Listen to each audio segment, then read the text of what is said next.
Bem-vindo ao nosso canal. Aqui vais encontrar mensagens que vão edificar a tua vida. A nossa série, como eu disse, encerra-se hoje. Hoje é o último domingo de junho. Nas últimas semanas falamos sobre redes sociais. Não só isso, mas falamos sobre os perigos do mundo digital. Falamos sobre proteger a família. Lembram-se mais ou menos assim por cima? E hoje nós vamos ver como podemos encontrar uma comunidade real de Deus num mundo dominado pela tecnologia. Eu já disse mais de uma vez, nunca na história vivemos uma geração tão conectada, mas tão isolada ao mesmo tempo. Lembram-se? Eu já comentei sobre isso. Tão conectada, mas ao mesmo tempo tão isolada. Nunca na história nós vivemos isso. A nossa geração está a viver esse tipo de coisa. Podes pôr primeiro, faz favor. Ok? Encontrando comunidade real num mundo digital. Dentro da série da vida conectada, esse é o tipo subtítulo, não é? Podes pôr o outro. Ok, volto, volto. Não tem um vídeo ali no PowerPoint, pois não? Não? É que no Google Slides tinha. Então, peraí, volto, volto. Deixa na primeira. Pronto, deixa aí. Vocês já viram? Deixa eu só arrumar isto. Se calhar assim, eu já vi, pastor, e também às vezes faço isso. Mas no YouTube, na parte de vídeos ou outros lugares, às vezes aparece o seguinte: família, na casa, pai, mãe, filhos. Chega um determinado momento, às vezes, que a mãe está a falar alguma coisa e tal, o filho está ali na mesa, o outro está no sofá, o pai está ali, e estão todos com um dispositivo na mão. E a mãe está a falar, estou a dar um exemplo. E depois, então, o que é que vocês acham? Ah, ganhei! Olá, então, estás bem? Como é que foi o teste? Epá, não foi golo! Entenderam? Entenderam ou não?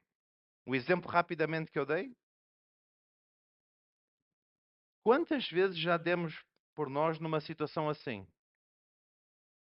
Parecida. Eu dei um exemplo, mas vocês entenderam o sentido, certo? Entenderam o sentido. Por exemplo, estar na igreja no sentido físico, aqui, espaço físico, e estou a tirar notas. Tem gente que gosta de fazer apontamentos, ok? Fazer apontamentos, ou no telemóvel ou em papel. Mas quando eu estou a falar de telemóvel, na verdade está a ver coisas ali da rede. Não... Ah, peraí. A pregação é de Mateus. Tá, mas eu estou a ver aqui uma coisa no shorts, estou a ver aqui. Ou quanto é que está o jogo de futebol? Tirar notas. Na igreja, a gente às vezes é desviado para o outro lado. Está no restaurante com a família, mas todos estão focados no tablet ou no telemóvel. Partilhar algo importante com um amigo e perceber que ele está a olhar para o ecrã. Sexta-feira tivemos uma situação no grupo, nosso grupo casa, em que teve um que encontramos um amigo de longa data para estarmos juntos na mesa e tal. E a gente estava ali e ele. E eu não estou a falar de gente de 15, 20 anos, estou a falar de gente de 40 e tal. Ali a conversar e tal. E. Ah, sim, pois, telemóvel. Ah, é mesmo? É pá, fogo. Grande falta de respeito. O nosso irmão partilhou no grupo, não é? Entenderam o exemplo? Perdemos momentos impactantes. Sim ou não? Podes ir, Living. Desejamos alguma coisa mais. Estar na igreja e ouvir claramente o que Deus tem para nos dizer. Jantar à mesa e ouvir os nossos filhos em vez de responder mensagens ou e-mails.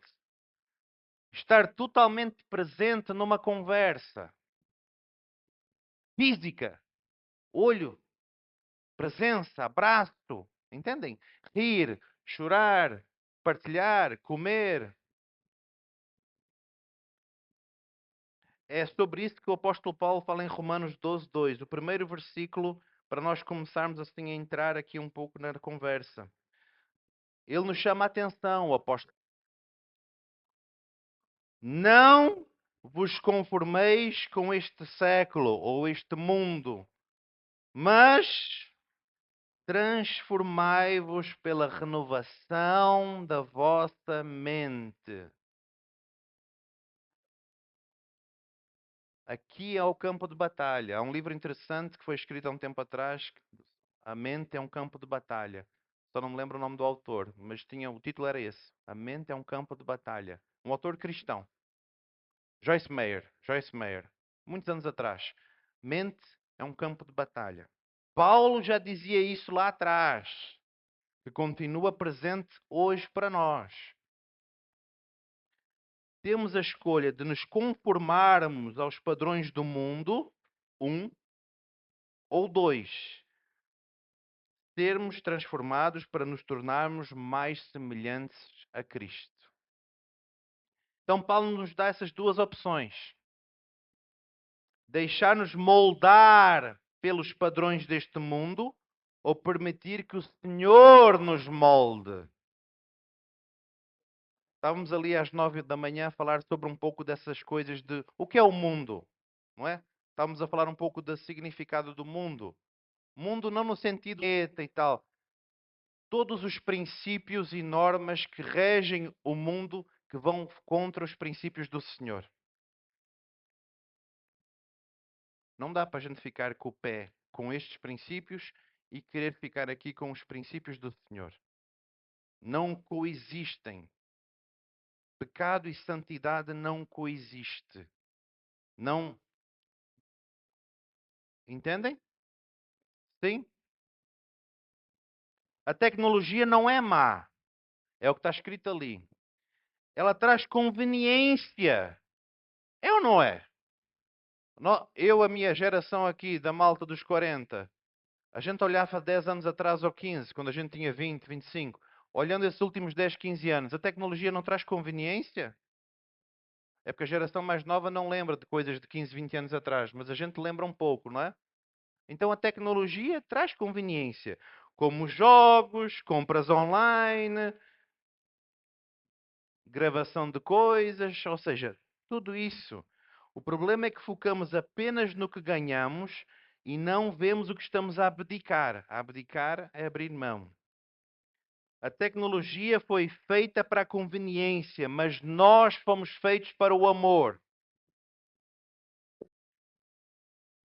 E o amor não é formado no conforto, o amor é formado na comunidade.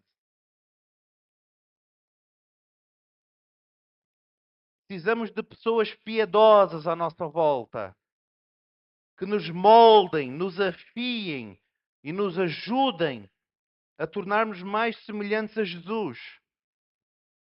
Numa comunidade que honra o Senhor, acontecem três coisas fundamentais que eu quero partilhar convosco. Mas estão a entender até aqui? O amor não é formado no conforto, é formado na comunidade. Porque nós somos seres criados à imagem do Senhor. E estávamos a falar isso ali, lembram-se? A redenção de Deus não começou no Novo Testamento. A redenção de Deus já começou no Antigo Testamento.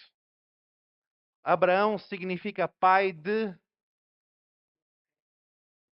Não era só para os queridinhos do Senhor e o resto vai tudo para o inferno. Através de um povo ser espelho e esperança para todos os povos. Todos. Obrigado, Nisso. Obrigado. Um povo ser bênção para outros. Por isso é que nós vemos no Antigo Testamento blocos de gerações de pai, os antepassados, trazei à memória aquilo que Deus fez lá na Líbia do Egito, trazendo a memória para uma geração que já se passou 500 anos, para lembrar os feitos do Senhor. Porque a gente é muito rápido para esquecer. É ou não é? Especialmente, a gente é muito rápido para esquecer bondade. Mas aquilo que não é bondade, a gente não esquece. Quando alguém mete uma faca, alguém me magoa, alguém fala uma palavra difícil, não sei o quê, a gente não esquece isso. Mas uma bondade, bater na casa do Anjo, eu vim trazer um pãozinho para ti. Epa, mas eu vim trazer para ti um pãozinho. Como uma vez bateram na nossa casa. Oi, olá irmã, trouxe aqui umas sacas de cebolas para vocês. Mas não precisa, não. O senhor me incomodou para trazer uma saca de cebolas para vocês. A gente não tinha cebola em casa.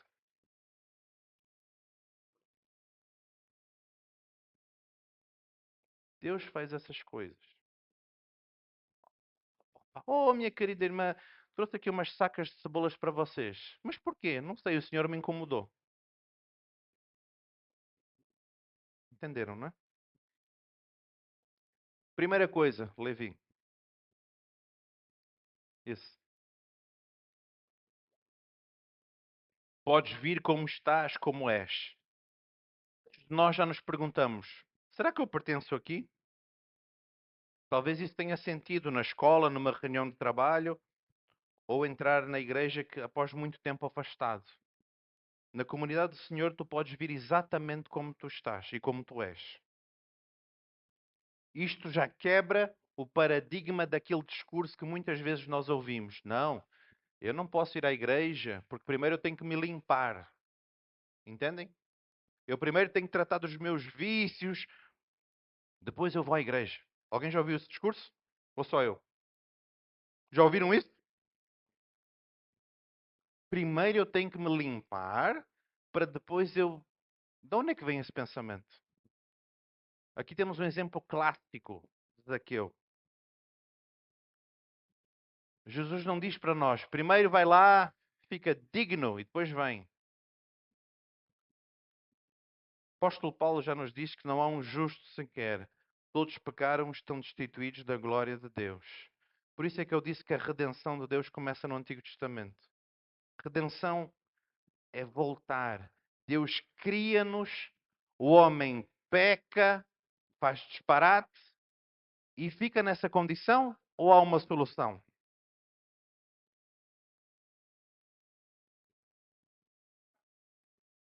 E a gente ali, novamente no nosso curso de manhã, nós comentamos um pouco no versículo que está ali na porta de vidro, não é? Paulo, aproveita que estás aí, lê aí para nós em voz alta, o que está ali no vidro, faz favor. Sim, o versículo, o versículo.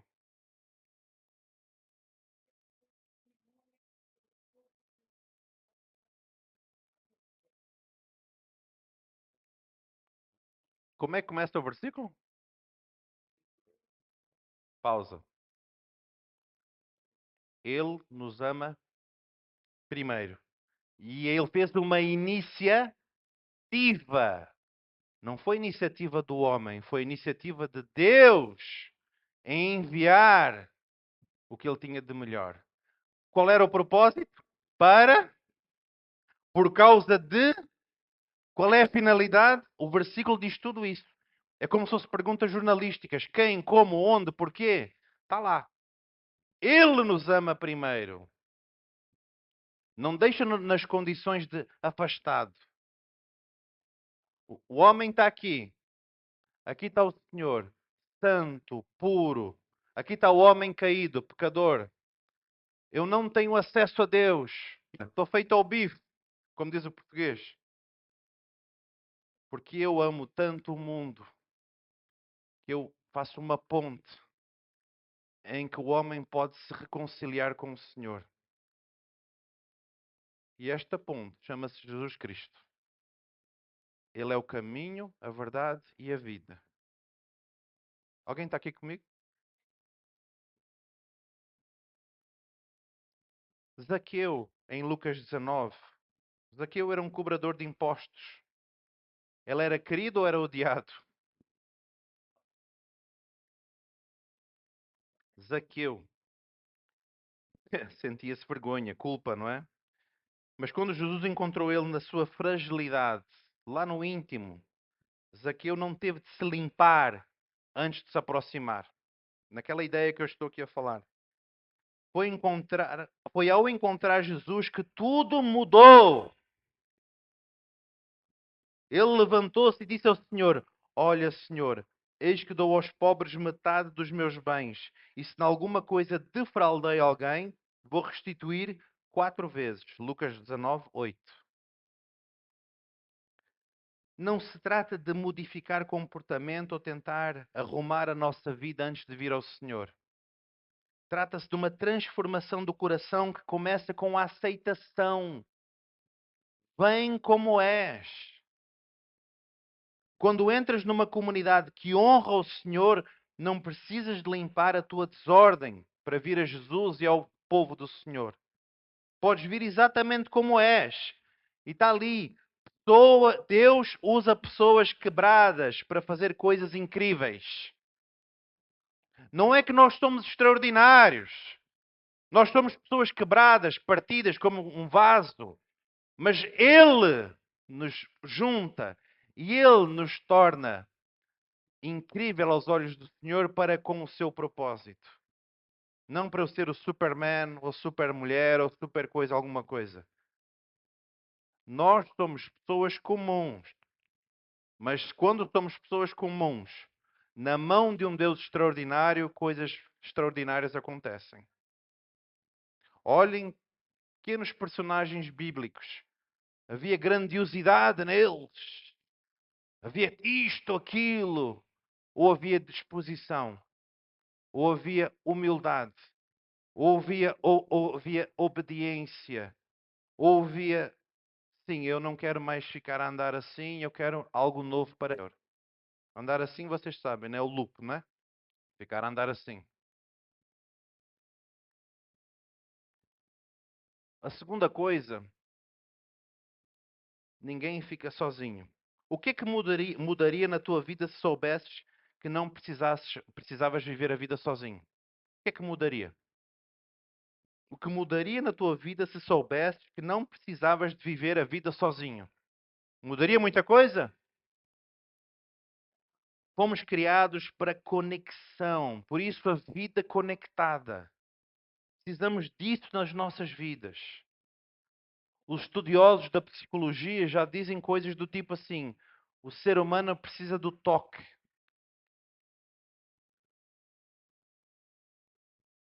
da conexão. O Senhor nunca quis que nós vivêssemos isolados ou solitários. Entretanto, muitos de nós experimentamos a solidão.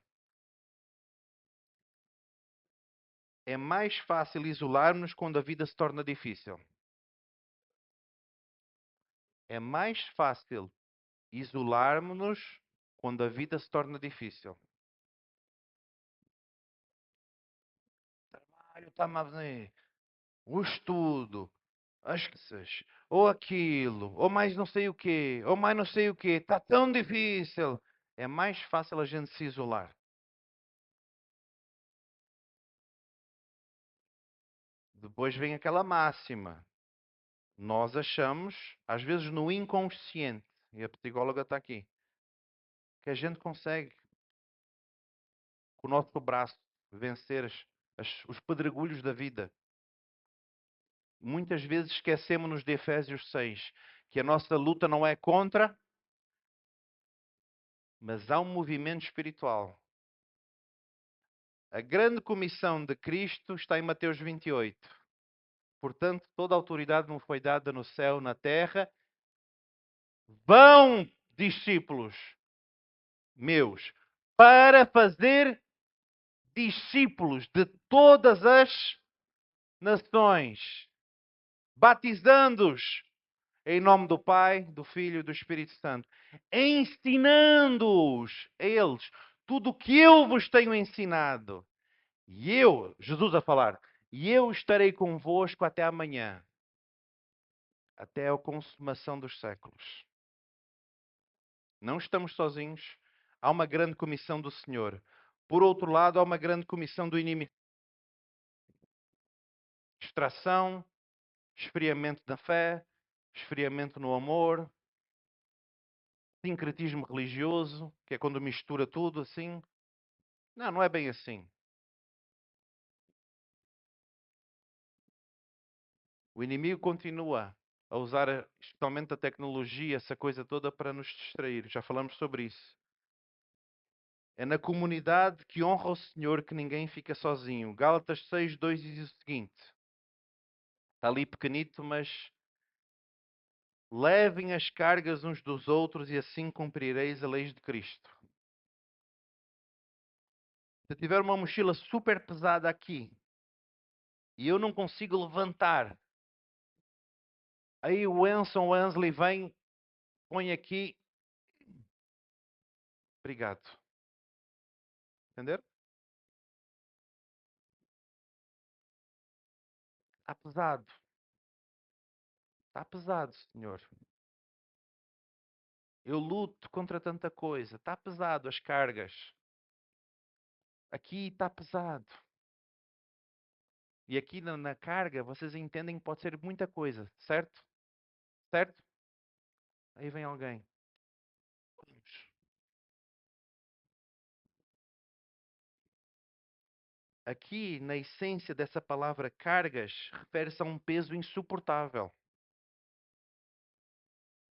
É muito pesado para carregar sozinho. Esta é a essência do versículo. É de tal maneira pesado que eu não consigo levantar sozinho isto.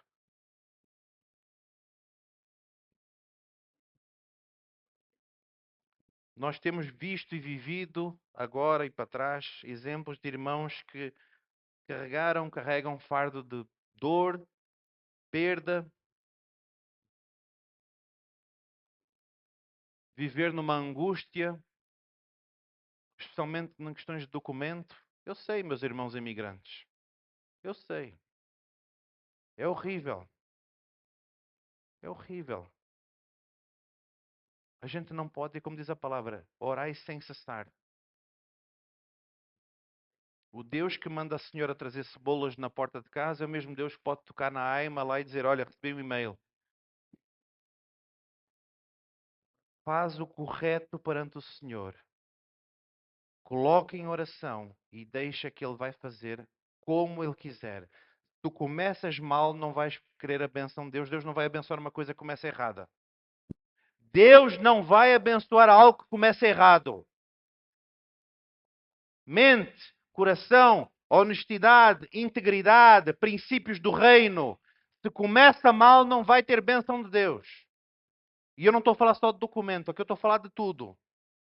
Quando uma coisa não começa corretamente, com princípios, com entrega, com consagração, com saber que é para cá que vamos, o Senhor tem nos dado direção, então cada passo que nós queremos dar é com o Senhor conosco e não eu. Porque eu vou, mas em algum momento eu vou abaixo. Eu vou abaixo. Pode demorar 1 ano, 6 meses, 2, mas em algum momento eu vou abaixo. Porque eu estou aqui. Não, Deus, mas eu estou aqui.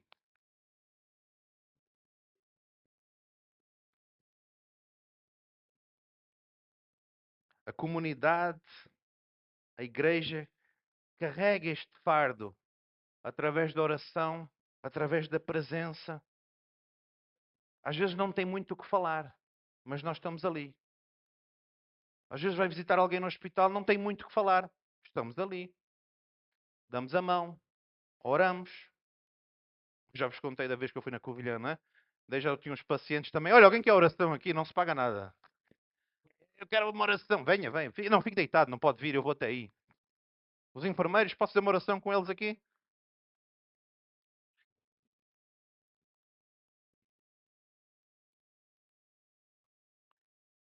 O peso torna-se menos insuportável.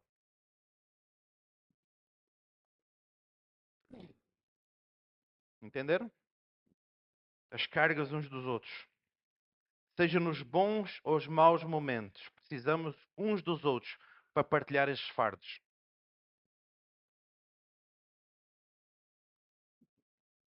A comunidade oferece um espaço onde podemos ser vulneráveis, partilhar as nossas lutas e encontrar apoio. É um lugar onde experimentamos a conexão genuína que o Senhor pretendia. Naquela comunidade que honra o Senhor, ninguém fica sozinho, a não ser que queira ficar sozinho. Aí é outra história. Faço-me entender? Mas, de modo geral, ninguém fica sozinho. Dentro de uma perspectiva ideal também. E, por fim, a última coisa, Levi. Para ler essa parte, exato. Vamos criar conexão. Precisamos disso em nossas vidas. Às vezes o pastor é chato, não é? Quando eu, então, como é que estamos? Então, certa vez eu ouvi de um colega que ele estava a partilhar o seguinte. Estava a conversar com um irmão na igreja, isso há muitos anos atrás. E ele, ali, como um pastor mesmo, também o dom, se preocupando com a família, com ele e tal, e normal, nada de muita agressividade no sentido de querer saber muita intimidade. Mas o irmão disse o seguinte: ok, pastor, está bem, mas isso não é consigo, tá bom? Eu é que cuido da minha vida, isso não é consigo. Claro que era um português pastor falando com um irmão português. Nada contra se fosse brasileiro e espanhol, mas neste caso era um pastor português falando com um irmão português. E falou aquilo na boa. Mas imaginem-se um pastor quando ouve uma coisa dessas. Mesma coisa está aqui a falar com o Ansley, com o Anson, e eles dissessem para mim: ok, está bom, pastor, mas eu que decido, está bem, isso não é consigo.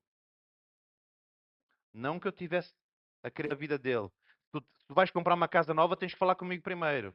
Já ouviram esse tipo de coisa? Se tu vais trocar de carro, tens que falar comigo primeiro para eu te abençoar, senão não vais fazer, não vais comprar nada se eu não disser. Já ouviram isso? Não, não, só vais ter naquele relacionamento se eu disser que tu podes. Esse meu amigo pastor português não era assim. Mas o irmão, é aquela coisa que eu já disse aqui algumas vezes. Jesus pode ser meu salvador, mas Senhor não. Eu é que sou o Senhor da minha vida. É isso que esse irmão português estava a dizer. Não, Jesus é um. Paulo, um gajo bué fixe. Morreu na cruz e tal. Ok, ele é o caminho. Mas, Senhor, eu é que sou o Senhor da minha vida. O dinheiro é o meu dinheiro. A casa é a minha casa. Relacionamentos são o que eu decido. Os filhos, eu é que educo do jeito que eu quero. Eu é que sou o Senhor da minha vida. Salvador, ok. É outro pensamento que está sempre. Um nevoeiro. Ou Jesus é tudo, ou ele não é nada. Ou ele é tudo para mim e eu quero que ele seja ter o senhorio. Tem gente aqui que vive com lugares arrendados, não é? Tem o senhorio, certo? Seja o senhorio, no sentido desta palavra, ser senhor. Todas as áreas da minha vida, tudo muda. Levi, vamos. Num único dia, uma única pessoa ou um único momento com Deus pode mudar absolutamente tudo. Domingo à tarde, domingo à noite, segunda de manhã, pequeno almoço, tá, qualquer momento, estou a caminhar, estou a caminhar pela cidade, qualquer coisa, muda absolutamente todo o momento com o Senhor. Quando eu tenho aquela contrição que perante o Senhor eu posso me despir, vocês entendem o que eu estou a falar? Posso ficar sem roupa no sentido de ser eu mesmo perante o Senhor, porque Ele conhece melhor que ninguém. Eu não vou enganar a Deus. Eu teria mesmo achar que eu vou enganar o Senhor. Então eu consigo ser eu mesmo. Então este momento com Deus pode mudar absolutamente tudo, incluindo a chamada cosmovisão, que é a maneira que eu vejo tudo à minha volta. É como se eu dissesse: Senhor, eu quero colocar as lentes do Senhor para eu ver as coisas à minha volta, tudo. Eu quero ver como o Senhor vê a criação, a sociedade, as pessoas que não te conhecem, na fé. Eu quero ver como o Senhor vê. Ajuda-me. Quando nos inserimos numa comunidade que honra o Senhor, a nossa perspectiva e o nosso futuro transformam-se. 2 Coríntios 5,17. Portanto, se alguém está em Cristo, é nova criação. As coisas antigas já passaram, tudo se faz novo. É num piscar de olhos? Geralmente não. Mas liga-se o motor do carro. E depois começamos a andar. Vida com Cristo, andamos com o carro. Estou a andar com o carro, estou a andar com Cristo. Então é natural que com o passar do tempo vai se tornando coisas novas na minha vida. A transformação do Senhor. Talvez estejas a lutar contra algum vício. Estamos ainda nesta ideia da tecnologia. Pode ser vício digital, que nós já oramos. Falamos sobre isso.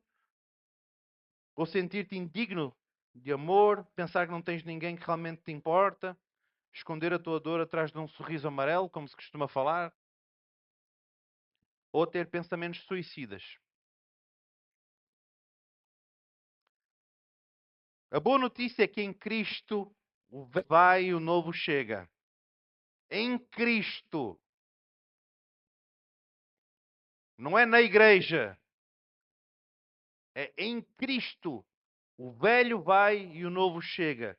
A transformação que o apóstolo Paulo estava a comentar, e vejam bem, Paulo de perseguidor a apóstolo.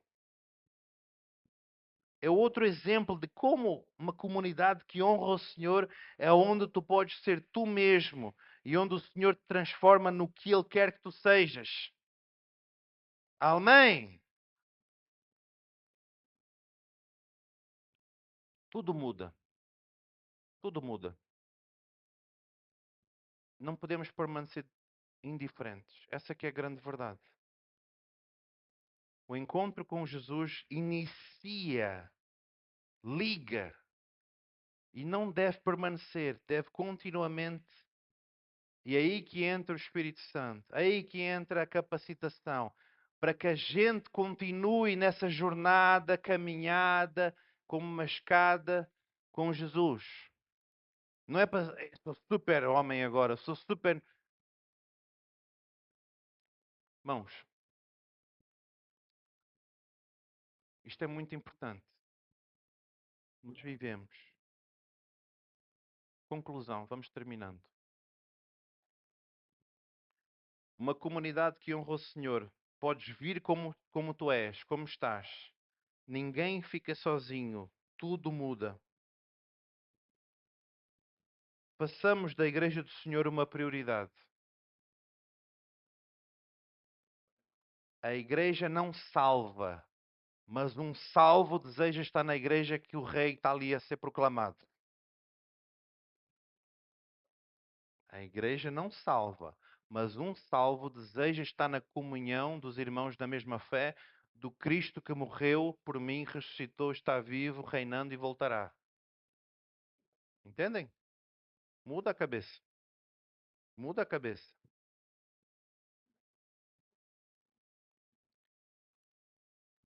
Precisamos procurar e cultivar essas conexões reais que transformam as nossas vidas e nos aproximam do Senhor e uns dos outros. Por isso é que tem algumas coisitas que estão ali, mas eu só vou rapidamente dar uma palavrinha. Dar um passo em direção à conexão real. Priorizar a presença. Decide estar totalmente presente. Guarda o telemóvel, oferece a tua atenção plena às pessoas à tua volta. Comprometer-se com a comunidade, não apenas assistir, participa, envolve-te num grupo de casa, que é sexta-feira, onde podes ser conhecido e conhecer outros. Um exemplo, praticar a vulnerabilidade, partilha a tua desordem. A cura e a conexão real começam quando paramos de fingir que somos perfeitos. Parentes, é claro que temos de ter prudência, sabedoria e discernimento. E também é certo que nem todos vão falar tudo para todos, e também não deve ser assim. Agora, guardar tudo e não falar nada para ninguém também não deve ser assim. Faço-me entender? A gente não é curado. Entendem? Cura da alma? Aquela velha história quando falamos em maio de família e falamos um bocadinho aqui também no início de junho. Coisas que do passado. O meu passado não determina quem eu sou ou serei. Então, se aqui está travado, bloqueado, Jesus não vai entrar aos pontapés. Não queres, não queres. É a mesma coisa a gente está a conversar com alguém na rua, a gente partilha, fala da fé, testemunho. Ok, ok, está bom, mas está bom para ti, está tudo ok, mas para mim, rejeição. Então não quero. Mesma coisa. Se aqui está travado, com cadeado, e aqui também,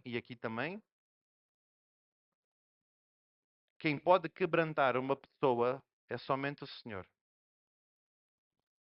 Cadeias quebrar, não é assim? Cadeias quebrar, desarmar. A gente fica muito pronto para a luta das emoções, a luta. Mas estou desarmado.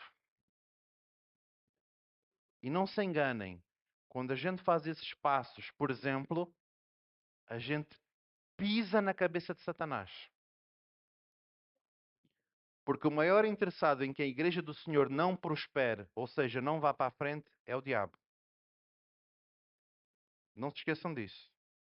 E os bloqueios podem ser vários bloqueios, ou pelo menos tentativas de travar o avanço. Mas lembramos muito bem que as portas do inferno não vão prevalecer contra a igreja do Senhor. Essa é a promessa do Senhor. A luta está aí. É que nem eu brinco com os irmãos, os jovens, às vezes. É pá, só queres vitória? Não queres luta, não? Se não tiver luta, não tem vitória, pá. Não é? Aí estou a falar de vários tipos de luta, não é? Claro, evidentemente. Mas se não tiver luta, não tem vitória. Não é? E eu quero terminar com 3 convites. Durante esta série, nós falamos sobre como usar melhor a tecnologia. Mas hoje o Senhor convida-nos para alguma coisa maior do que a tecnologia. Ele convida-nos a viver uma vida realmente conectada. Conectada com Cristo e com o seu povo.